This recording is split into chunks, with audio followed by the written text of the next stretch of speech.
तो आपका स्वागत है हमारे YouTube channel Ramanujan maths academy में।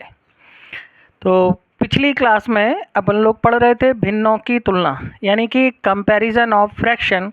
तो आज इसका सेकंड पार्ट अपन लोग यहाँ पे देखेंगे, दूसरा पार्ट।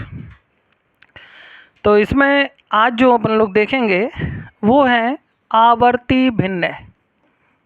आवर्ती भिन्न बहुत इम्पॉर्टेंट है ये टॉपिक भी, आवर्ती भिन्न जिसे बोलते हैं रिकरिंग फ्रैक्शन। रिकरिंग फ्रैक्शन यानी कि आवर्ती भिन्न। इसे सतत भिन्न भी बोलते हैं, सतत भिन्न, कंटिन्यू, यानी कि लगातार जो दशमलव के बाद संख्या आएगी उसे आप आवर्ती भिन्न बोलते हैं, यानी कि रिकरिंग फ्रैक्शन। ये जो रेलवे एनटीपीसी है, यहाँ पे 2020 का आप सेट पेपर और 2021 का जब सेट पेपर देखेंगे तो कंपैरिजन ऑफ फ्रैक्शन यानी भिन्नों की तुलना से आपको क्वेश्चन मिलेगा। और जो क्वेश्चन है वो आवर्ती भिन्नों से भी पूछा गया है, यानी जो रिकरिंग फ्रैक्शन है ये भी आपको बहुत अच्छे से सीखनी है। तो आज इसी में अपन लोग थोड़ी सी चर्चा करेंगे। तो देखें आवर्ती भिन्न क्या है। जैसे हमने इस 10 में 3 का भाग दिया, ठीक है, तो सबको मालूम है 3.333 आएगा, रुकेगा नहीं। जब दशमलव के बाद अंक बार बार आने लगे, वही अंक रिपीट होने लगे, दशमलव के बाद अंक रिपीट होने लगे यानी बार बार अंक रिपीट हो रहा, तो इसे आप आवर्ती भिन्न बोलते हैं। आवर्त का मतलब होता है बार बार किसी चीज़ को दोहराना। तो यहाँ पे भी संख्या देखो बार बार रिपीट हो रही, इसका मतलब ये आवर्ती भिन्न है। क्योंकि पिछली क्लास में सबसे पहली जो हमने क्लास ली थी उसमें आपको बताया था कि ये जो आवर्ती भिन्न हैं ये कैसी होती हैं, परिमेय। इसीलिए वो क्वेश्चन बोलता है कि जो आवर्ती भिन्न है इसे आप P/Q के रूप में लिखिए। इसीलिए वो कहता है कि जो आवर्ती भिन्न है इसे आप P/Q के रूप में निरूपित करिए, यानी कि लिखिए। तो जो आवर्ती भिन्न है वो क्या है, परिमेय है। तो एक चीज़ तो आपको ये भी पता होना चाहिए कि जो आवर्ती भिन्न होती हैं वो परिमेय होती हैं, यानी कि रैशनल नंबर होता है ये। अब दशमलव के बाद जब अंक रिपीट हो बार बार तो इसके ऊपर बार लगा देते हैं। बार यानी कि यही अंक बार बार आ रहा तो आपने इसके ऊपर बार लगा दिया। तो ये 3.3 के ऊपर बार, मतलब इसके लिए आप ऐसे लिख सकते हैं। अब इसे हमें भिन्न के रूप में लिखना है, यानी P/Q के रूप में लिखना है, इस रूप में लिखना है। तो इसे हम कैसे लिखेंगे देखें। तो दशमलव के पहले जो संख्या है वो सही बटे में आएगी, और जिस अंक पर बार होता है यानी कि जितने अंकों पे बार होता है नीचे हम उतने 9 लिखते हैं। ये शॉर्ट मेथड हम आपको बता रहे हैं। वैसे आपने ये 7th क्लास में पढ़ा होगा अच्छे से, काफ़ी अच्छे से, यानी कि डबल इक्वेशन बना के उन्हें आपस में घटा के सॉल्व किया जाता है। तो अभी उस मेथड को नहीं यहाँ पे देख रहे, आपको क्वेश्चन को देख के आंसर बताना है। अब हमें ये नहीं कि छोटी क्लासों में जो पढ़ चुके उसी मेथड को फिर से लगाना है कि आपस में समीकरणों को घटा रहे, नहीं, वो चीज़ नहीं चाहिए। अब यहाँ पे आपको केवल आंसर चाहिए कि इसका आंसर देख के कैसे बताना है। तो देखो जितने अंकों पर बार होता है नीचे उतने 9 लेते हैं। ये 3 से कैंसिल हो रहा, कर दीजिए। तो ये 3 सही 1/3, 3 × 3 9 और 1 10, ये आ गया 10/3। यानी जो आवर्ती भिन्न है वो इस फॉर्म में है, बार के रूप में है। इस बार को आप P/Q के रूप में जब लाएंगे तो जब बार हटेगा तो नीचे 9 आएगा, और इसे सॉल्व करने पर देखो ये आ गया 10/3। तो इस तरह की जो भिन्न होती है इन्हें आवर्ती भिन्न बोलते हैं। जैसे 2.56, मान लीजिए 2 अंक रिपीट हो जाएं, 5 6 5 6 इस तरह से, तो ये बनेगा 2.56 के ऊपर बार, तो ये आवर्ती भिन्न कहलाएगी। इसी तरह से मान लीजिए 3.7555 रिपीट हो रहा, तो ये 3.75 के ऊपर बार, यानी दशमलव के बाद जो अंक रिपीट होने लगे उसी पर बार लगा देते हैं। जितने अंक रिपीट हो रहे उतने अंकों पे बार लगा देते हैं, तो ये बन जाती है आवर्ती भिन्न। देखें अब हम देखेंगे कि जो आवर्ती भिन्न है इसे किस तरह से बदलते हैं। ये शॉर्ट फॉर्म हम आपको बता रहे हैं इसमें। जैसे दशमलव के बाद एक अंक रिपीट हो रहा, तो इसका जब हम बार हटाएंगे ये ऊपर से, तो इसके नीचे क्या आ जाएगा, 9 आ जाएगा।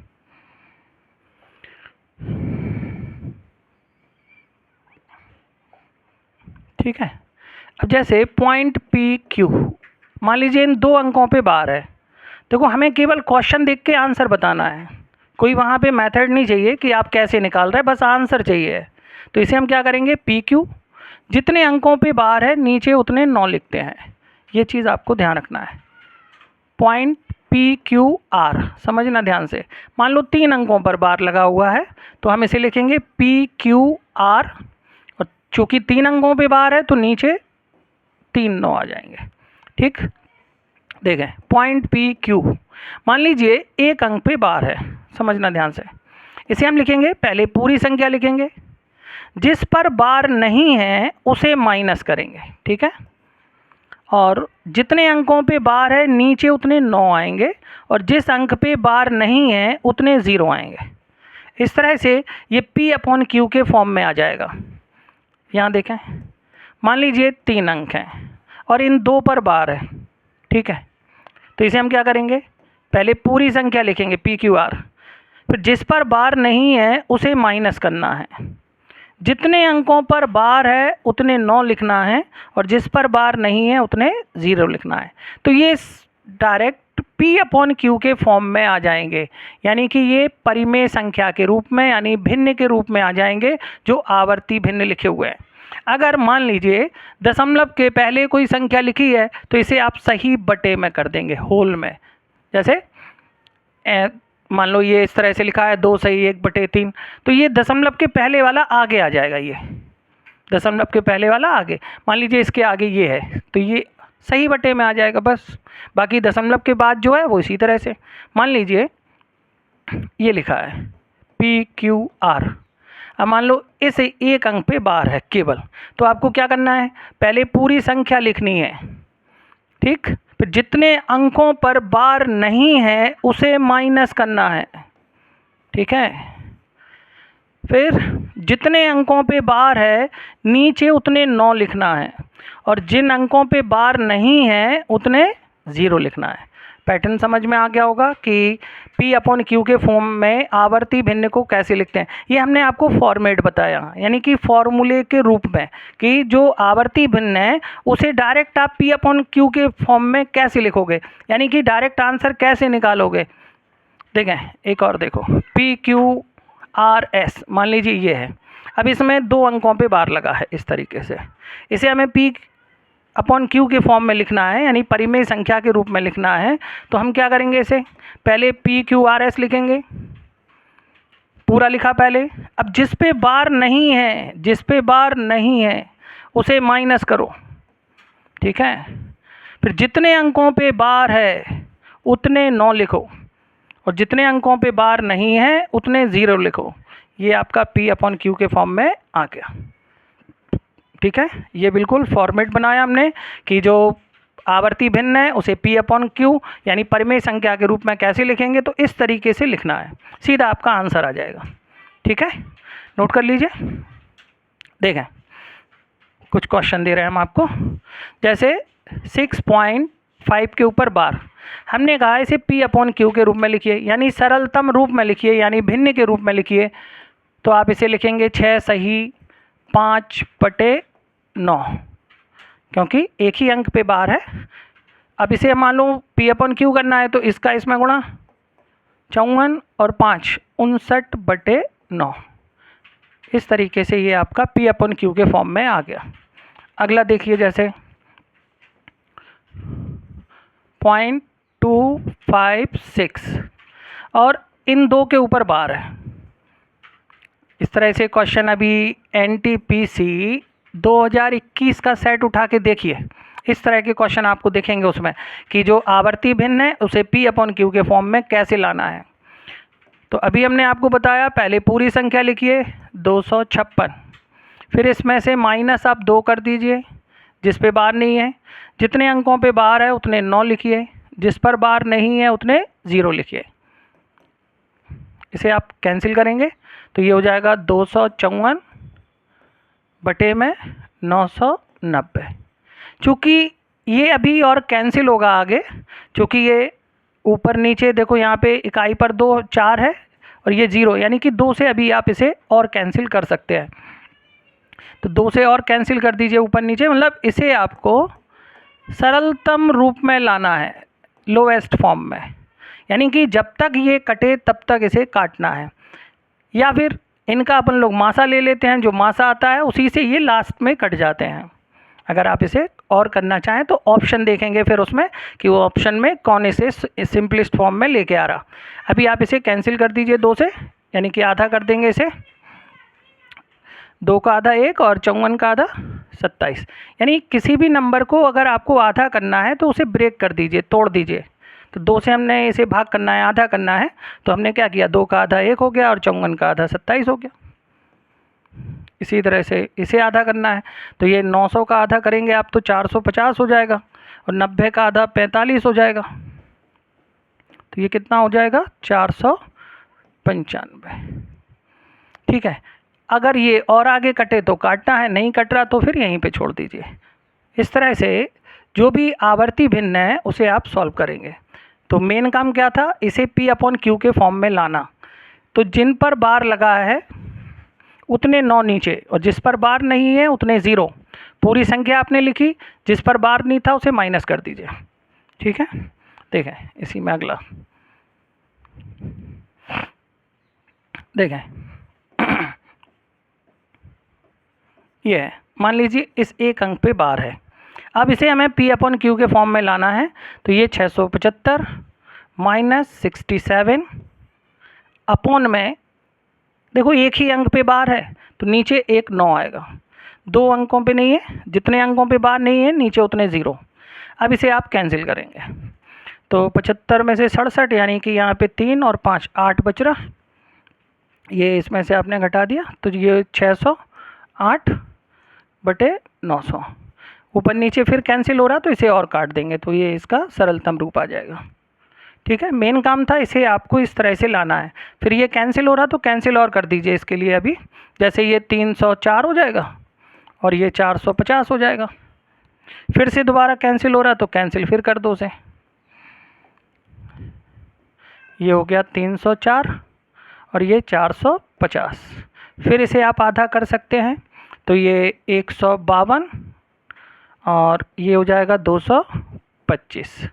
ठीक है। अब ये देखो फिर आधा नहीं हो रहा तो ये आधा नहीं होगा अभी इसका, ये 225 आ गया ना, तो ये यहाँ पे 2 से कटेगा नहीं।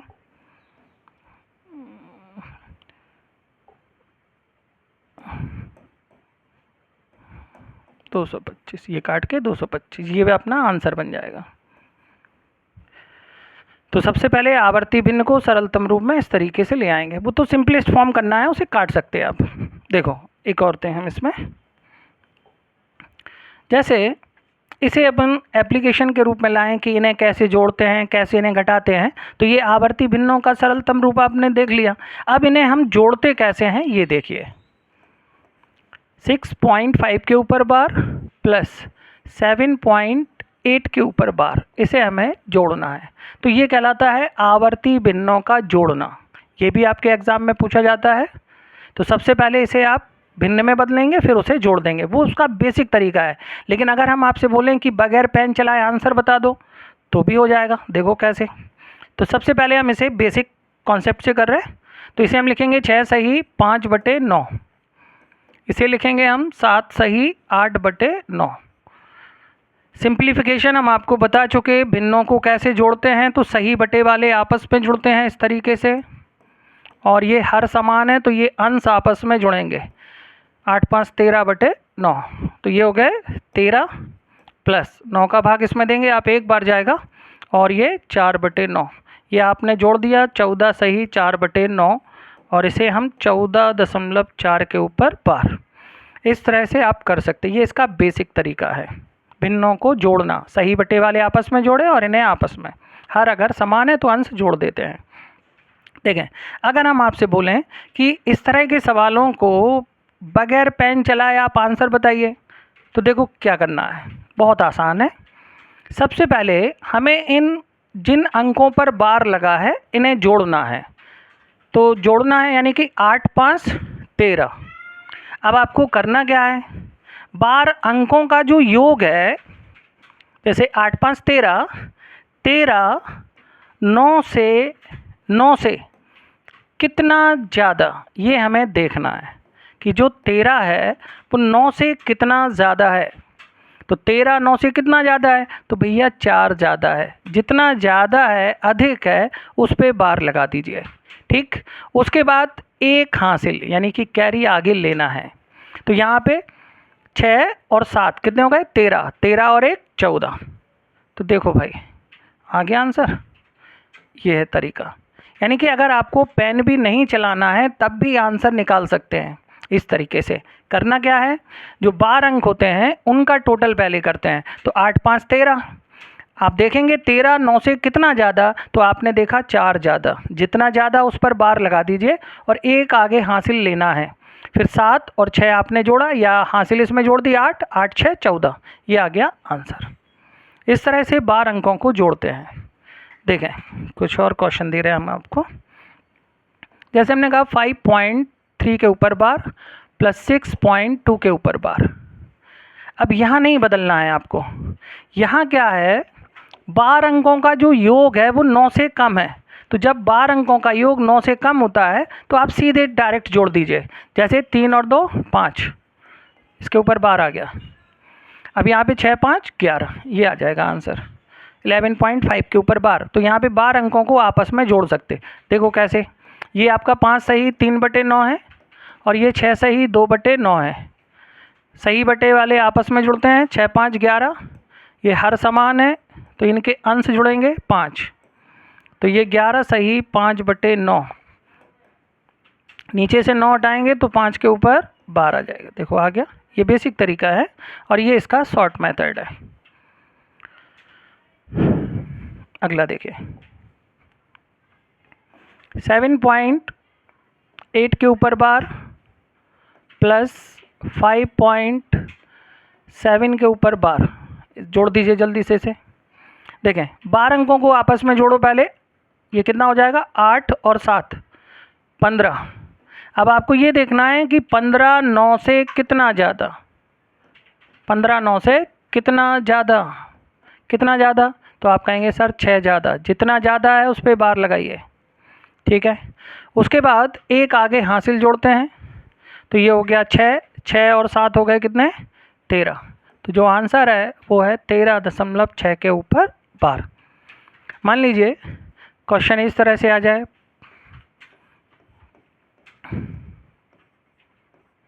अब जो बार अंकों का योग है वो 9 से ज़्यादा नहीं है। तो अब हम तरीका तो वही है कि बार अंकों का योग यानी 6 3 9, 9 9 से कितना ज़्यादा, तरीका तो वही है। हम ये देखेंगे 9 9 से कितना ज़्यादा, तो आप कहेंगे सर बिल्कुल ज़्यादा नहीं है, 0 है। ठीक है, अब यहाँ पे एक आगे हासिल लेना है। तो ये कितना हो गया, 4 और 5 9। तो इसे जोड़ने पर 9, यानी कि पॉइंट के बाद जितने चाहे 0 लगा दो, उससे तो फ़र्क पड़ नहीं रहा, यानी कि इसका टोटल कितना है, 9 है। देखो कैसे, इसे हम लिखेंगे 5 सही 6/9, इसे लिखेंगे 3 सही 3/9। अब यहाँ पे 5 और 3, ये देखो 8 हो गए। इसका हर समान है, अंश जुड़ेंगे, 6 3 9, 9 से 9 कैंसिल, 1 8 और 1 9। देखो भैया आ गया 9। तो इस तरह से आवर्ती भिन्नों को आप बगैर पेन उठाए जोड़ सकते हैं, केवल मन में कैलकुलेट करके। ठीक है, देखें इसी तरह से आवर्ती भिन्नों का घटाना भी होता है। कैसे घटाते हैं देखें, 5.7 के ऊपर बार माइनस 3.3 के ऊपर बार, इसे हमें घटाना है।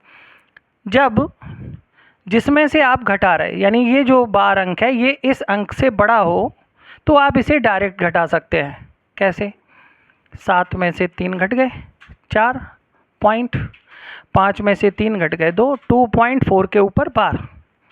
देखो कैसे, ये 5 सही 7/9 लिखेंगे आप, माइनस 3 सही 3/9 लिखेंगे। अब ये जो हैं ये देखो सही बटे वाले, या आप भिन्न बनाना चाहो, 9 × 5 45, 45 और 7 हो गए 52/9, माइनस 9 3 27 और 3 30/9।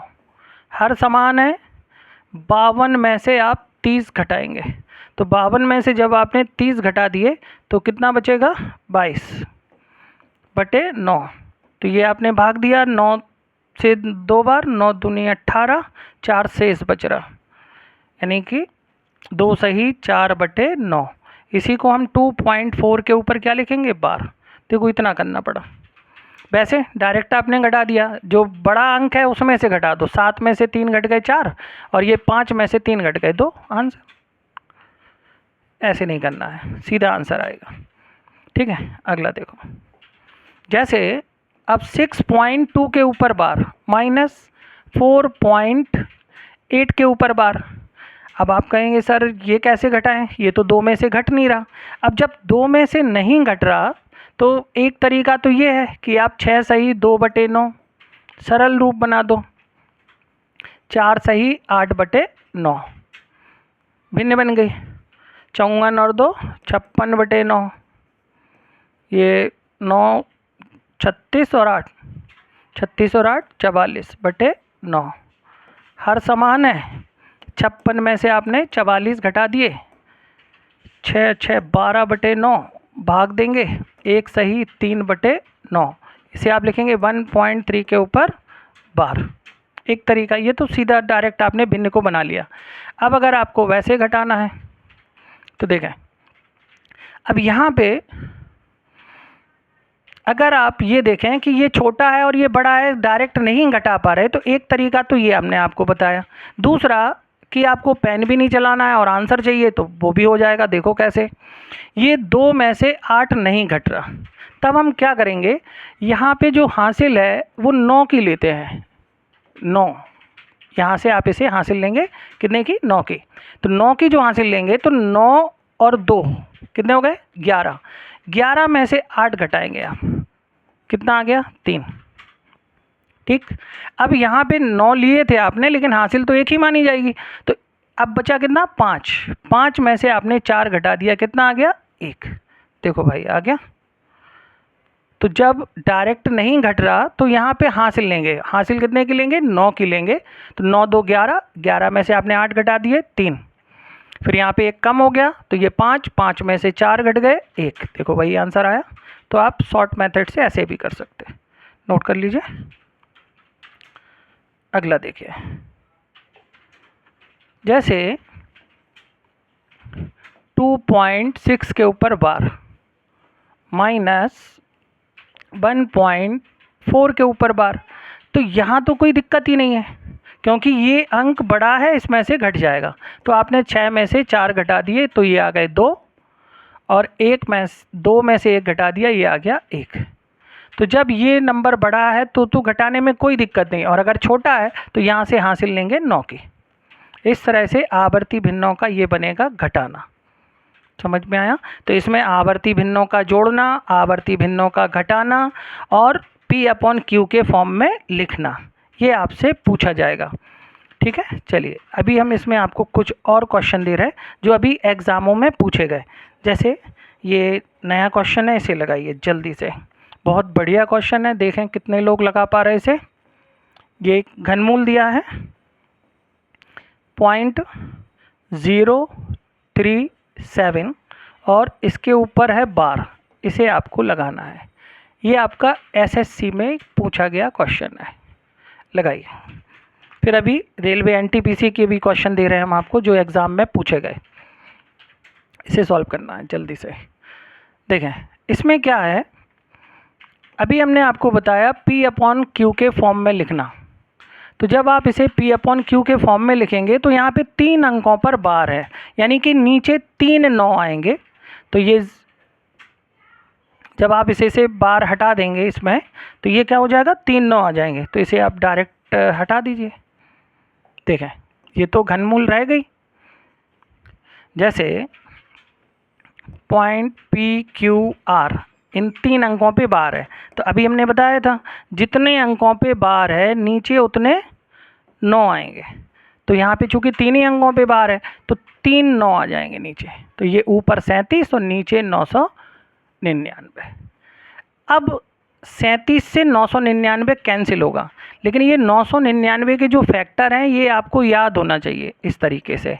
जैसे 111 है तो ये 1 गुणा 3 गुणा 37, ये होता है 111। देखो 3 का गुणा करो 90 में, तो सॉरी 30 में करेंगे 90 और 7 21 यानी 111 हो गया। अब इसी तरह से 222 के जब हम फैक्टर करेंगे तो इसे हम लिखेंगे 2 गुणा 3 गुणा 37। तो ये चीज़ आपने याद कर ली। अब ये 2 आया तो 2 आ गया। अब 333 है तो 3 गुणा 3 गुणा 37। मतलब ये नहीं कि आप 37 का इसमें भाग दे रहे हैं, आपको ये मन में याद होना चाहिए कि यार ये कैसे कट जाता है। तो यहाँ पे जब हम 999 लिखेंगे तो 9 गुणा 3 गुणा 37, ये आपके मन में चलनी चाहिए ये चीज़। अगर आप तैयारी कर रहे हैं तो आपको ये फैक्टर याद होने चाहिए, तो आप इसे ध्यान रखेंगे। ठीक है, 37 से ये आपने कैंसिल कर दिया। कैंसिल कैसे किया आपको मालूम था, 999 9 गुणा 3 गुणा 37, ये सॉरी 37 है, तो ये 37 से ये 37 कैंसिल। अब यहाँ पे क्या आ गया 1/27, 1/27 आपको मालूम है, घनमूल करेंगे तो 1/3 भाग देंगे 0.33333 आएगा। आवर्ती भिन्न है तो इसे हम 0.3 के ऊपर बार। बोलो भाई समझ में आया। ये था आपका एसएससी मेंस का पूछा हुआ क्वेश्चन।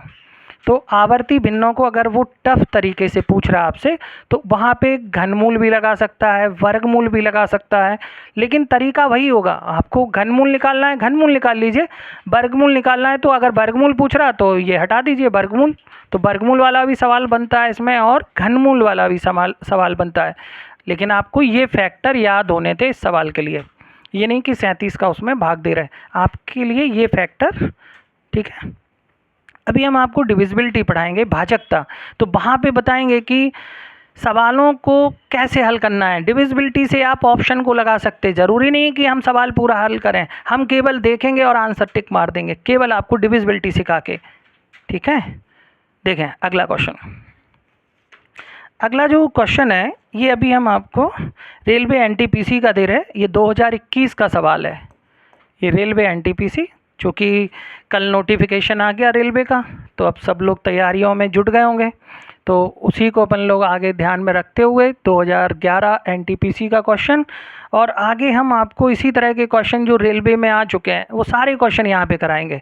बस एक आप लोगों से हमारी रिक्वेस्ट है, आपको करना क्या है, सभी बच्चों को अगर सिलेक्शन लेना है, वास्तव में हम आपका सिलेक्शन कराएंगे और यहीं पर कराएंगे, यूट्यूब पर पूरा पढ़ाएंगे, लेकिन आपको एक चीज़ ध्यान रखना है, बस इतनी सी हमारी आप लोगों से रिक्वेस्ट है कि आप केवल ईमानदारी बरतिए, क्योंकि ईमानदारी जो है वही है सफलता।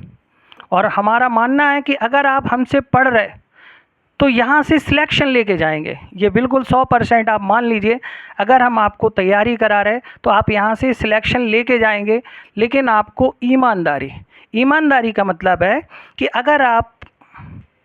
अगर आप फ़ोन लेके बैठे हैं तो आप फ़ोन पर पढ़ रहे, यानी ये नहीं कि वीडियो चल रही तो वीडियो तो चल ही रही लेकिन उससे कोई मतलब नहीं है, वीडियो चल रही बस चल रही, ध्यान कहीं और है। तो ऐसा नहीं करना है। घर से अगर आप गए लाइब्रेरी पढ़ने के लिए तो वहाँ पे बैठ के पढ़ना है, माँ बाप को धोखा नहीं देना है। तो अगर आप ईमानदारी से पढ़ाई कर रहे हैं तो वास्तव में आप सिलेक्शन लेंगे। और ये ईमानदारी देखो माँ बाप के साथ तो रहती है, साथ में अपने शिक्षक टीचर जो हम आपको पढ़ा रहे हैं या और भी जो टीचर आपको पढ़ा रहे हैं उनके साथ भी आपको ईमानदारी बरतनी है।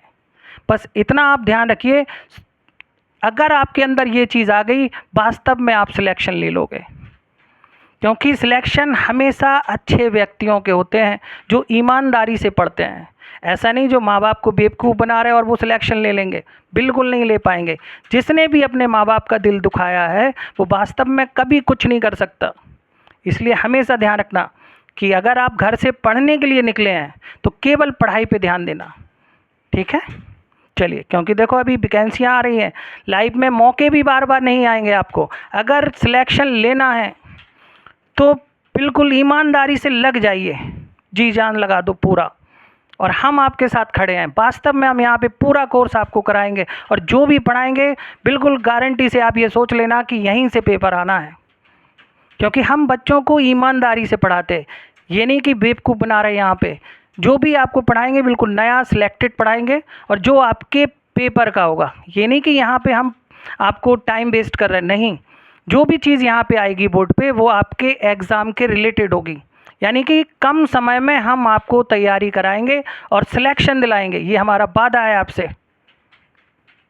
बस थोड़ा सा पढ़ाई पे पूरा ध्यान रखिए, फोकस आपका केवल एक ही जगह होना चाहिए, केवल पढ़ाई। ठीक है, देखो अगला क्वेश्चन। देखें क्वेश्चन बहुत इजी था। क्वेश्चन था 3/8 का दशमलव, यानी डेसिमल बोलते हैं इसे, दशमलव प्रसार दशमलव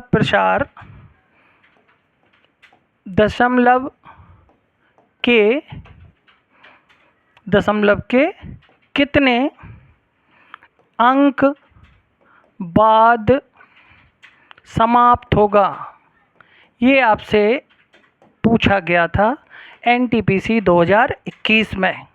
क्या पूछा था? 3/8 का दशमलव प्रसार, यानी कि डेसिमल फॉर्म में अगर हम इसे लिखें, दशमलव के फॉर्म में इसे एक्सप्लेन करें, यानी एक्सपेंडेड फॉर्म में लाएं, तो ये दशमलव के कितने अंक बाद रुक जाएगा। इसका मतलब होता है ये शांत हो जाएगी। शांत भिन्न ये भी कई बार एग्जामों में पूछी गई। तो शांत भिन्न का मतलब है कि दशमलव के बाद अंक रुक जाए तो वो शांत हो गई, यानी कि दशमलव के बाद अंक रुक गया यानी कि शांत हो गई। टर्मिनेटिंग बोलते हैं इसके लिए, टर्मिनेटिंग भिन्न, यानी कि शांत भिन्न है, दशमलव के बाद अंक रुक रहा। क्या होता है, कभी कभी इस तरह से संख्या आएगी कि दशमलव के बाद कोई अंक रुक नहीं रहा, तो इसे आप बोलेंगे ये अशांत है, अनटर्मिनेटिंग बोलते हैं, या अनसेटिस्फाई है, अशांत है। शांत कब होगी? जब दशमलव के बाद मान लीजिए ये अंक रुक गया, तो ये शांत है, ये अशांत है। ये आपके रेलवे एनटीपीसी 2020 में भी आया, 2021 में भी आया। ठीक है, तो क्वेश्चन हम वही लेंगे जो आपको के काम के हैं, एग्जाम में जो मिलेंगे आपको, कोई फालतू क्वेश्चन नहीं रहेगा यहाँ पे। देखें अब 3/8 का प्रसार, यानी आपने 8 का भाग 3 में किया, पॉइंट लगा के 0 बढ़ गया, तो 8 से इसे भाग कर देंगे, 8 × 3 = 24, 6 0 7 बार 56 4 0 5। देखो भाई शांत हो गया, यानी कि ये रुक गया, अब आगे नहीं आ रहा, यानी कि ये शांत है। अब आप इसे बोलेंगे शांत, यानी कि शांत भिन्न, टर्मिनेटिंग भिन्न है, ये शांत हो गई, दशमलव के बाद अंक रुक गया। अब ये क्वेश्चन आपसे पूछा था कि दशमलव के कितने अंक बाद, तो आंसर क्या करेंगे? 1 2 3, यानी भैया 3 अंक बाद ये शांत हुआ, तो इसका आंसर टिक होगा 3 अंक बाद। समझ में आया? ये था 2020 एनटीपीसी। समझ में आ रहा? बहुत मज़ा आएगा क्लास में, बस आप लोग पूरी क्लास देखा करो, ये नहीं कि 5 मिनट 10 मिनट देखा और उसके बाद स्किप करिए, ये नहीं। आपको देखो लाइव बनानी है तो उसके लिए मेहनत करनी पड़ेगी, और हम आपके साथ खड़े हैं मेहनत के लिए। देखें अगला क्वेश्चन। अगला है, ये बढ़िया क्वेश्चन था, 2021 एनटीपीसी का ही है। देखें क्वेश्चन क्या था, 109 बटे में है 100 का दशमलव विस्तार, एक्सपेंडेड फॉर्म बोलते हैं इसे, दशमलव विस्तार, यानी कि दशमलव में इसे एक्सपेंडेड फॉर्म में करिए। तो उसने देखो कितने बढ़िया ऑप्शन बनाए थे इस सवाल में। इसमें जैसे एक ऑप्शन ये बना, ठीक है, दूसरा ऑप्शन ये बना, ठीक है, तीसरा ऑप्शन ये बना,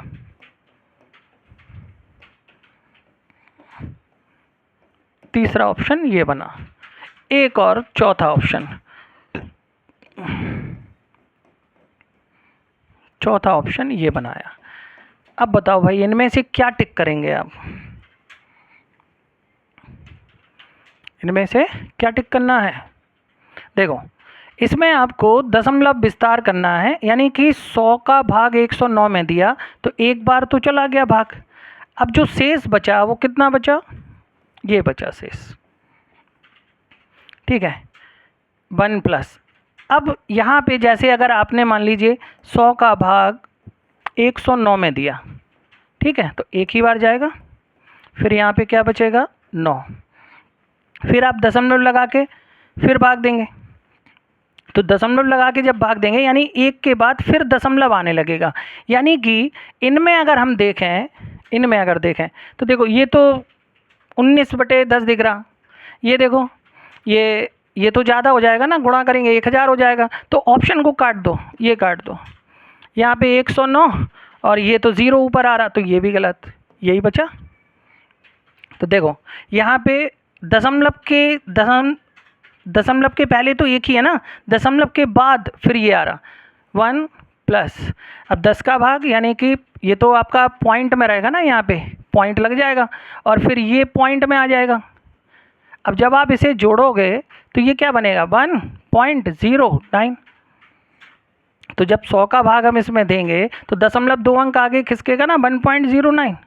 ये जितने नीचे 0 होते हैं दशमलव उतने अंक आगे खिसकता है, यानी कि कौन सा ऑप्शन? C option. तो इस तरह से क्वेश्चन पूछा गया था। अब इन क्वेश्चनों पे क्या पेन चलाना है? बिल्कुल नहीं चलाना है, केवल देखना है कि हाँ यार ये नहीं होगा, ये नहीं होगा, ये नहीं होगा, मारो खटाक। समझ में आया? अगला देखो, देखें 2021 में एक ये बहुत आसान क्वेश्चन, अभी हमने आपको दिया था इसे 037 और इसमें बार इसके ऊपर लगा दिया। हमने जो क्वेश्चन आपको दिया था उसमें घनमूल था, उसने इस तरह से ये क्वेश्चन पूछा। ये भी एनटीपीसी का क्वेश्चन है 2021 का, अलग अलग सेटों में से क्वेश्चन लिए हैं ये हमने। तो यहाँ पे देखो इन 2 अंकों पे बार है, तो आप क्या करेंगे? दशमलव के बाद 0 भी है, तो हमें क्या करना है? पहले तो आपने पूरी संख्या लिखनी है, फिर जितने अंकों पे बार नहीं है उतना माइनस करना है, जितने अंकों पे बार है उतने 9 लिखना है, जिस पे बार नहीं है उतने 0 लिखना है। तो इसका जो आंसर है वो 37/990। बोलो, समझ में आया? इस तरीके से, ठीक है। चलिए, क्वेश्चन तो और भी हैं, तो इन्हें आप घर पे और अच्छे से प्रैक्टिस करिए, ठीक है। तो जो भी इसमें दिक्कत आती है तो आप हमें कमेंट करके भी बता सकते हैं कि सर हमें ये प्रॉब्लम आ रही, तो आगे हम उसमें और सुधार करेंगे, ठीक है। और जो भी आपको दिक्कत आती है उसे आप हमें कमेंट करके बताइए कि सर हमें ये प्रॉब्लम आ रही, तो हम उस चीज़ को और अच्छे से यहाँ पे आपको बताएंगे, ठीक है। चलिए, थैंक यू।